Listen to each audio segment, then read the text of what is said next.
할렐루야. 오늘도 새날을 주신 하나님을 찬양합니다. 오늘은 뒤에 배경이 좀 어수선하지요. 리모델링 공사 때문에 그렇습니다. 양해를 부탁드립니다.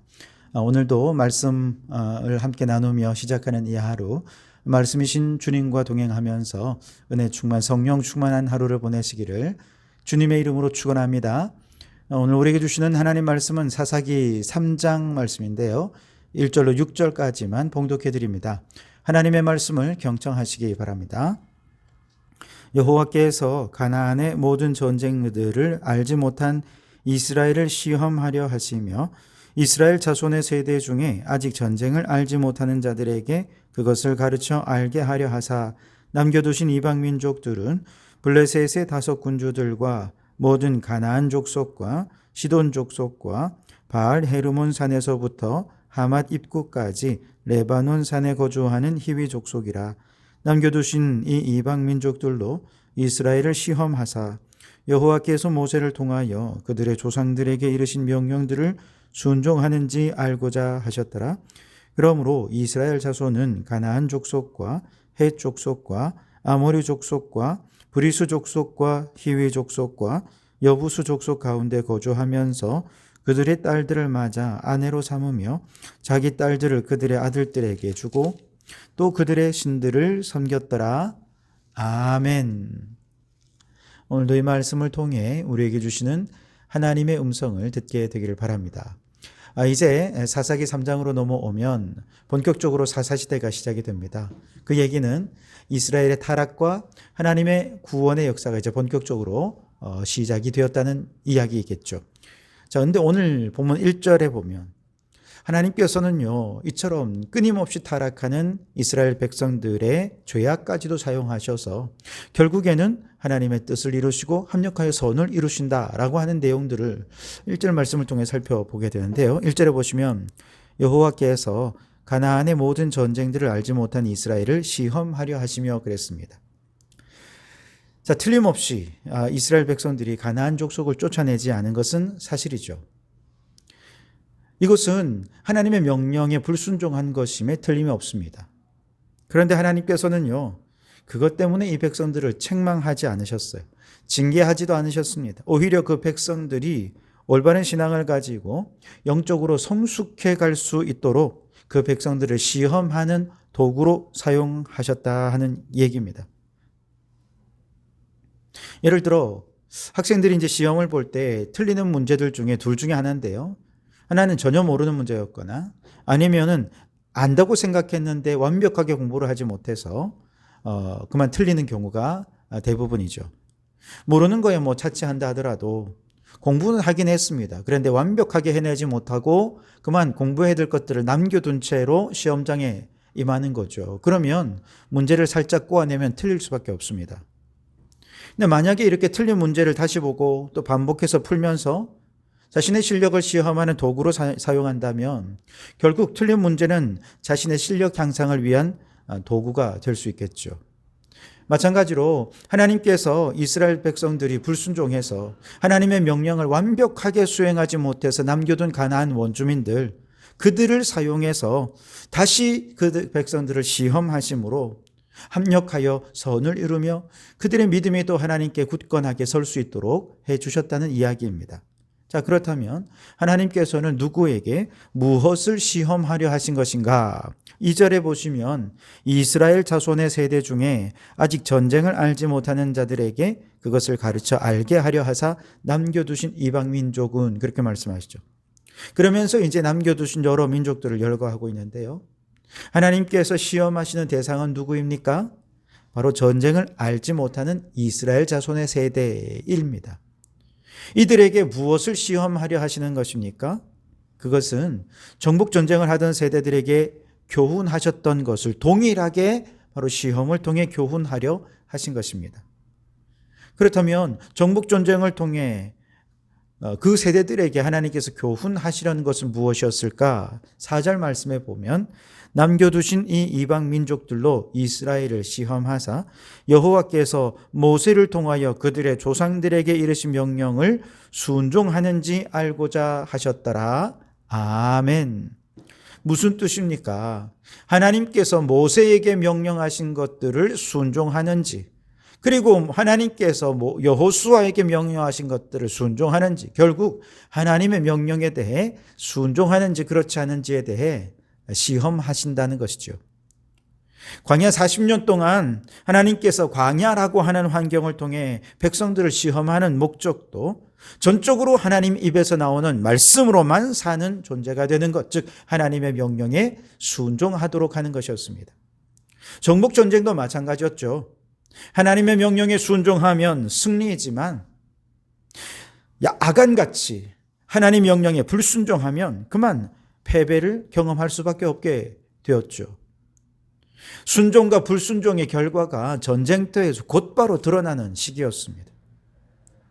그러면서 하나님께 순종하는 법을 배워갔던 것인데, 이처럼 하나님께 순종했던 이 모든 세대들은 다 죽고 그 후에 일어난 다른 세대들은 하나님의 명령에 순종하는 것이 이처럼 생명과 직결되어 있다는 사실을 한 번도 경험해 보지를 못한 것이죠. 그래서 하나님께서는 그들이 다 쫓아내지 못하고 남겨둔 가나안 원주민들을 도구로 사용하셔서 이 백성들이 하나님의 명령에 불순종하면 바로 이 가나안 원주민들을 들어서 이스라엘을 공격하게 하시고, 또 순종하면 복을 주셔서 전쟁을 경험하지 못하는 다른 세대들 역시도 결국 하나님께만 전적으로 순종하는 자들이 되도록 시험하신 것이었습니다. 여러분, 하나님은 오늘 우리들에게도 시험하시는 하나님이신 줄 믿습니다. 무엇을 가지고 시험하십니까? 하나님께서 우리에게 명령하셨으나 우리에게 명령하신 그 사명을 제대로 완수해내지 못하고 남겨둔 그것을 가지고 우리를 시험하십니다. 하나님께서 우리에게 분명히 죄를 끊어내라 말씀하셨지만 죄를 완전히 끊어내지 못하고 여전히 죄악의 씨앗들을 곳곳에 남겨두면 바로 그것을 통해 우리를 시험하시는 것입니다. 이처럼 영적으로 게으르고 나태함을 가지고 계속해서 상황을 탓하면서 어정쩡하게 남겨두었던 것들, 그런 죄악들, 그런 사명들, 바로 그것을 통해서 다시 한 번 더 우리를 시험하시면서 전적으로 하나님의 말씀에 순종하는지 그렇지 않은지를 시험하시려는 겁니다. 그러니 여러분, 혹 신앙생활이 순탄치 못하고 수많은 고난과 핍박이 찾아와서 정말로 시험하는 신앙생활, 그런 인생을 살아가고 계신다면 혹시 내게 끊어내지 못하고 남겨둔 죄악들이 있는지, 아니면 하나님께서 우리에게 명령하셨지만 맡겨주신 사명을 다 감당하지 못한 채 미완으로 남겨둔 사명이 있는지 돌아보실 수 있기를 바랍니다. 그래서 다시 한 번 더 그 사명에 도전하셔서 맡은 사명을 끝까지 완수하시고 또 끊어낼 죄악들을 완전히 끊어내면서 이제는 하나님의 명령에 철저히 순종하는 자로 서서 하나님께 이제 인정받고 칭찬받는 더 이상 시험이 없는 인생으로 살아가는 성도들이 되시기를 주님의 이름으로 축복합니다. 자, 이제 3장에는 3명의 사사가 이어서 등장을 하는데요. 온니엘, 에훗, 삼갈, 이 3사람입니다. 첫 번째 사사는 온니엘인데 이스라엘 백성들이 하나님을 떠나 바알과 아세라를 섬겼을 때 하나님께서는 메소포타미아의 구산 리사다임이라는 왕을 들어 사용하셔서 이스라엘을 공격하게 하셨고 8년 동안 그의 종이 되어 섬기게 하셨습니다. 너무나 큰 고통 속에 매일같이 하나님께 부르짖는 이 백성들의 부르짖음을 하나님께서 들으시고 저들을 구원하시기 위해 온니엘이라는 사사를 세우셨고 그를 통해 구원하여 주셔서 40년간을 평안하게 지낼 수 있게 도와주셨습니다. 두 번째 사사는 에훗인데요. 역시 하나님께 악을 행하는 이스라엘 자손들을 시험하기 위해 하나님께서는 모압 왕 에글론을 들어 이스라엘을 대적하게 하셨습니다.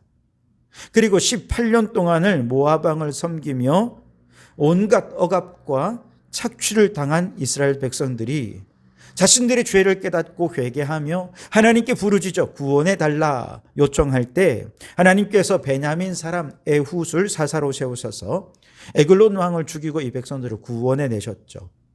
마지막 세 번째 사사는 삼갈인데요. 그는 블레셋 사람들의 손에서 이스라엘을 구원한 사사였습니다. 그런데 삼갈은요, 소 모는 막대기로 블레셋 사람 600명을 군사를 이기고 백성들을 구원해 내었습니다. 이스라엘에는 당시가 사실은 농사가 주를 이루는 사회였기 때문에 소를 몰거나 땅을 일구는 일에 사용되는 농기구는 굉장히 흔한 것이었죠. 그렇게 평범한 농부였던 삼갈이 흔한 농기구를 사용해서 블레셋을 대적해서 백성들을 구원합니다. 이것은 무엇을 말하느냐? 평범한 사람도 하나님께서 사용하시면 얼마든지 하나님 나라를 위해 귀하게 쓰임받는 일꾼이 될 수 있다라고 하는 걸 보여주는 거죠.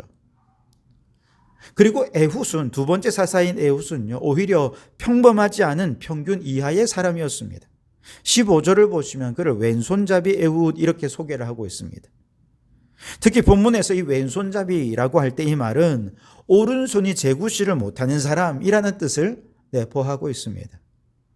그는 단지 오른손에 비해 왼손을 더 잘 쓰는 순수한 의미에서 왼손잡이라기보다는 오른손이 선천적으로 불구라서 왼손만 쓸 수 있는 장애인이었던 것이죠. 자, 오늘날은 참 많이 좋아졌다라고 하지만 그럼에도 불구하고 여전히 우리는 오른손잡이들의 세상에서 살고 있지 않습니까? 왼손잡이는 10명 중에 1명에 불과하다 보니 우리가 사용하는 대부분의 시설들은 오른손을 기준으로 만들어져 있죠. 예를 들면 여러분 화장실에서 변기를 내리는 레버는 오른손잡이들에게 편리하도록 설치되어 있습니다. 요즘은 왼편에서 내리게 하는 것도 간혹 있다고 합니다만 많이 좋아졌죠. 컴퓨터에서 여러분 마우스를 활용하는 것도 주로 오른손잡이에게 편리하게 제작이 되어 있습니다. 최근에야 왼손잡이를 위한 마우스도 출시가 되고 있죠. 그 밖에도 우리가 무의식적으로 사용하는 물건들 중에는요, 왼손잡이의 입장에서는 굉장히 불편한 것들이 굉장히 많습니다. 그래서 해마다 8월 13일에는 왼손잡이의 날로 정해서 전 세계가 왼손잡이들의 인권 신장을 위해 힘쓰고 있다고 해요. 자, 그런데 그 옛날 사사시대에 그냥 왼손잡이도 아니고 장애를 가진 왼손잡이였으니 이건 편견이 오죽 심했겠습니까?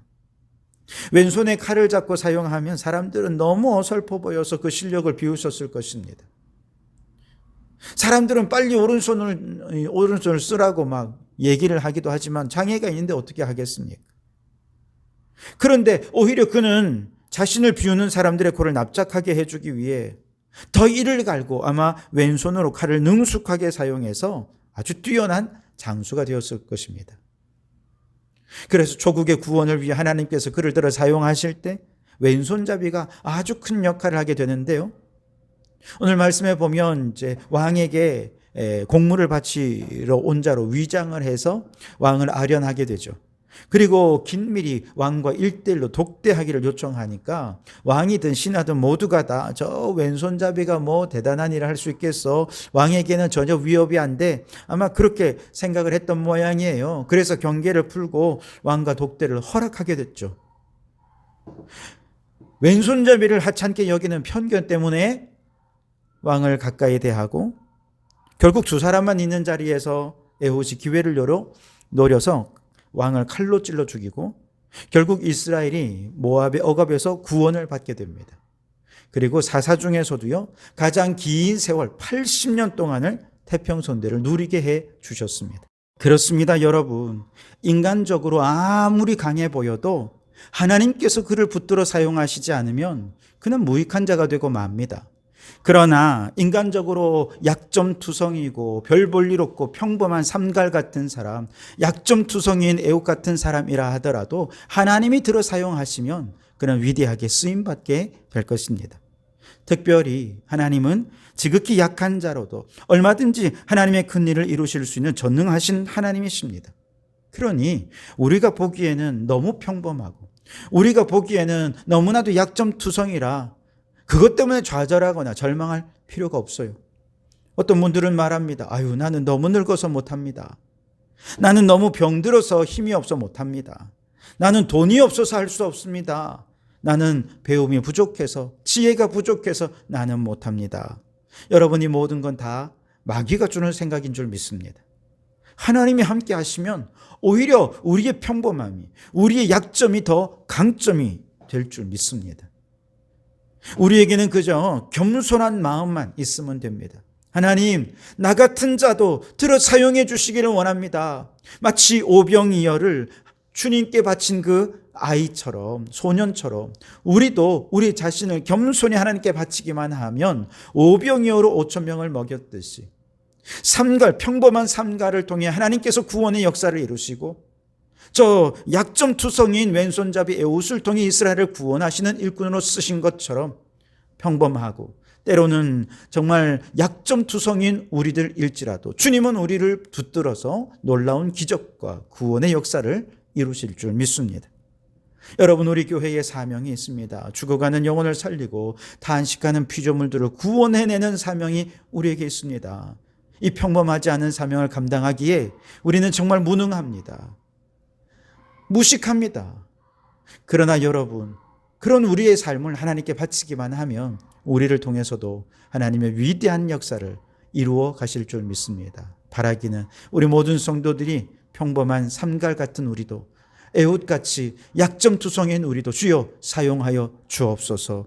기도하며 나아갈 때 하나님 나라를 위해 귀하게 쓰임받는 성도들이 되시기를 주님의 이름으로 축원합니다. 기도하겠습니다.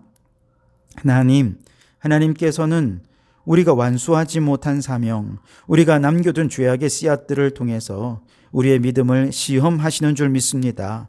바라기는 주님 명령에 철저히 순종해서 하나님이 시험할 거리를 들이지 않는 우리가 되게 해 주시옵소서. 주님, 평범한 삼갈도 왼손잡이 에웃도 하나님께 귀하게 쓰임받았듯이 우리의 평범함과 우리의 연약함 때문에 주눅들거나 좌절하지 않게 도와주시고 오직 우리의 삶을 하나님에 드려 주님께 쓰임받는 저희들이 되게 해 주시옵소서.